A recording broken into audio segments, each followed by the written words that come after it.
Look at what Jesus said in Luke chapter 12. He said, watch out. Like your parents saying right before you cross the road and a car's coming, hey, watch, be careful. Be on your guard against all kinds of greed. Life does not consist, say life.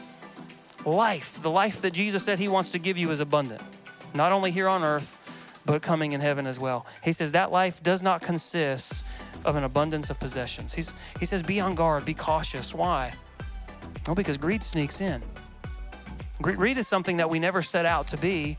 Sometimes we have greed because of fear. We have a fear that we're not going to have enough, or we have fear that something's going to be released from our lives and we're not going to have what we need. And so a byproduct of that, and you don't see it on the front end, but a byproduct of that is living a life that wants to hold it all in and never give. Or when we do, we give easily so that we don't have to feel it. And then a byproduct of that is greed. It sneaks in. It's not something that says, hey, we're going to be greedy today. Here's the things we're going to do. Oh, yeah, let me just sign up for that. No, it sneaks in. So much so Jesus felt the need to say, be on guard, watch out. Because life isn't about all these possessions.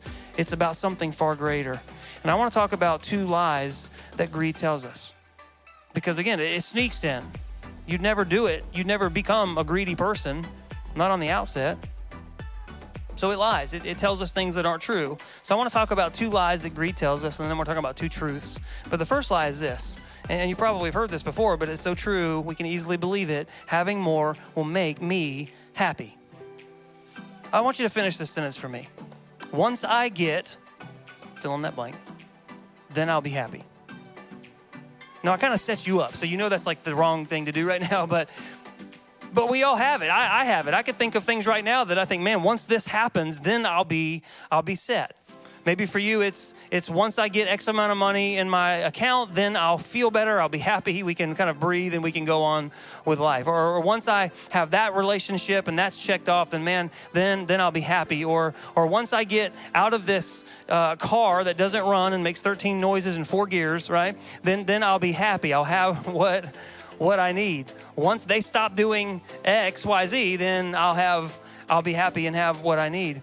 And we can all do it. Now, I want you to hear me again. There's nothing wrong with having possessions. I'm not saying don't have ambitions. I'm not saying don't grow things, because in our lives, when we're plugged into the true vine, which is Jesus Christ, what happens? Fruit comes out of it, right? We grow. But the idea that having those things are going to make me happy, that's going to be my true source of happiness, that's wrong. Things don't make you happy. That guy, Howard Hughes, I told you about a minute ago, net worth of 2.5 billion.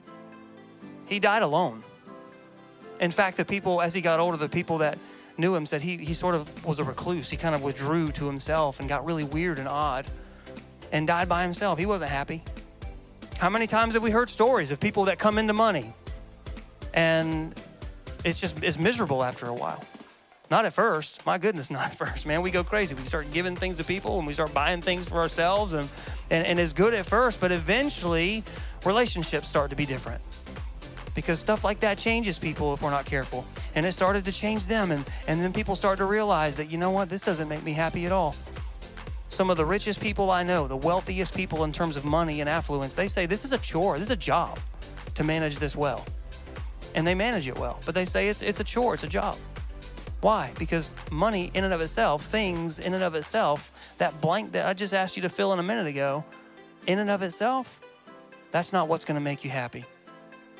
That's why Ecclesiastes 5 says, he who loves money will never have enough of it. The foolishness of thinking that wealth brings happiness. See, it's not the money itself, it's the thinking about it. That's foolish. He says, the more you have, the more you spend right up to the limits of your income. Do you find that true for you?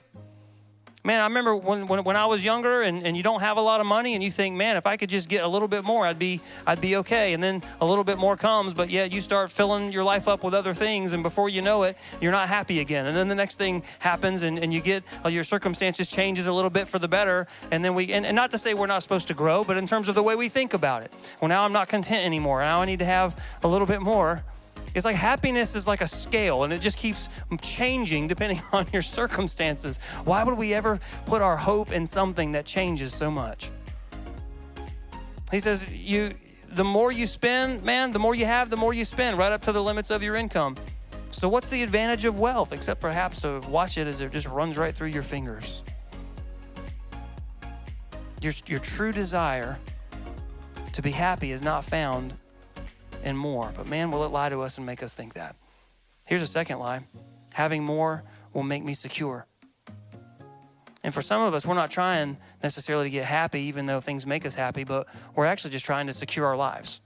We're trying to make ourselves feel better. We look to things and possessions and people to make us feel secure. And again, there's nothing wrong with saving for retirement. Hear me. There's nothing wrong with that. There's nothing wrong with saving for an emergency. In fact, there's biblical wisdom in that. When we teach financial counseling and do financial teachings, that's what we talk about, in part at least. But are you depending on money to bring you security? Are you laying your head down at night fearing or not fearing based on how many zeros are after the decimal?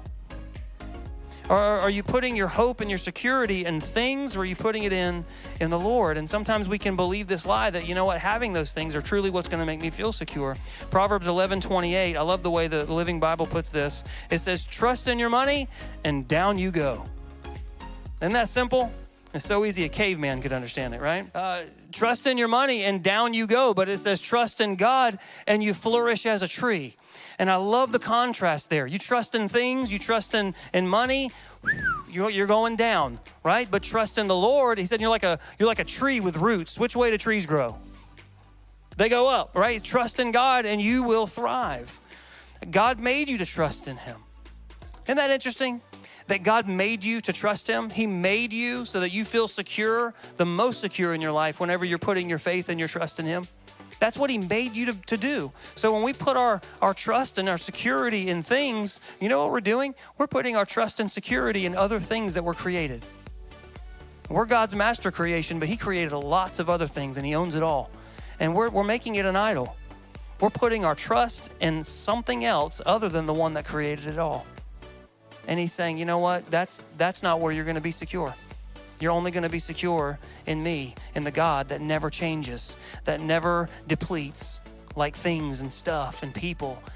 He said, I'm not like a man that changes with shifting shadows. Like I'm not a person that like your friends or someone in your life that's disappointed you, that can change based on circumstances. He says, put your hope in me. I never change.